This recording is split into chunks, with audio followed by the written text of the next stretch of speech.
వారికి కలిగినటువంటి శ్రమలు, ఇబ్బందులు చూస్తూ ఊరుకోడైనా ఆయన కూడా మనతో పాటు బాధపడుతున్నాడు. దేవుడు కూడా మనతో బాధపడుతున్నాడు.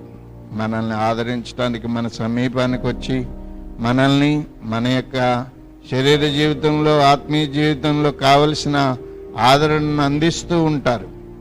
మనల్ని అనాథలుగా విడిచిపెట్టలేదు ఆయన.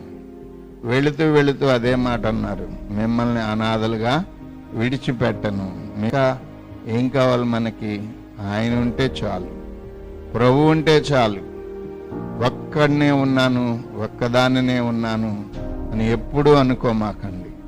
మీరు ఎప్పుడూ కూడా దేవుడు ఉన్నాడు, తోడుగా ఉన్నాడు, సహాయం చేస్తాడు, నాకు ఎల్లప్పుడూ ధైర్యం ఇస్తాడు అనుకోండి. కానీ నేను ఒంటరిదాన్ని అయిపోయాను, ఒంటరిగాన్ని అయిపోయాను అనుకోమాకండి.